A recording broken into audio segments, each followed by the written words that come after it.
मैं ओम प्रकाश खजुरिया आम आदमी पार्टी की तरफ से सभी देशवासियों को स्वतंत्र दिवस की बधाई देता हूं।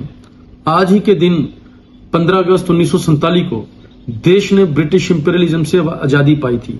उस ब्रिटिश इंपीरियलिज्म से, जिसके लिए कहा जाता है कि उनका सूर्य कभी अस्त नहीं होता, इस आजादी को पाने के लिए, इस आजादी के संघर्ष में अनेक विचारों ने, विचारधाराओं ने, संप्रदायों ने अपना योगदान दिया, हिस्सा लिया, उस ब्रिटिश इंपीरियलिज्म के खिलाफ जंग लड़ी।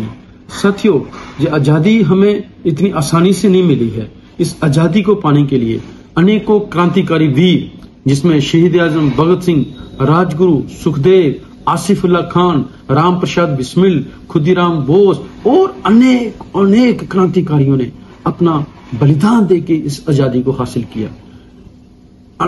हालांकि राजनीतिक विचारधारा के भिन्न विचारधाराओं के लोग थे, पर उस समय एक मकसद था कि ब्रिटिश इंपीरियलिज्म को देश से बाहर निकालना। साथियों, यह भी नहीं भूलना चाहिए कि आजाद देश का मतलब एक कागज पर निकली खींची हुई लकीर नहीं है। देश का मतलब है देश की संपदा, देश के अंदर जो मानव संपदा रही है उसको कैसे विकसित किया जाए, उसका विकास।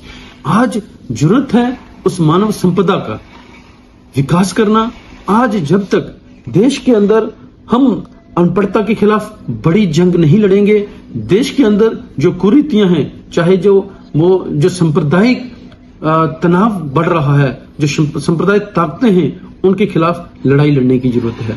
देश की आजादी हमें इतनी आसानी से नहीं मिली है, और जिस तरीके से देश की जंग आजादी में भिन्न संप्रदायों ने, भिन्न विचारों ने, भिन्न विचारधाराओं ने अपना योगदान दिया, आज उस आजादी को बचाने के लिए, उस आजाद देश को एक विकसित देश बनाने के लिए भी, तो सभी विचारों को, विचारधाराओं को और उन सभी संप्रदायों को एक साथ इकट्ठे होकर देश के अंदर जो चैलेंजेस हैं उनके खिलाफ लड़ना होगा। मैं एक बार फिर आम आदमी पार्टी की तरफ से सभी देशवासियों को इस स्वतंत्र दिवस की बधाई देता हूं। धन्यवाद। जय हिंद।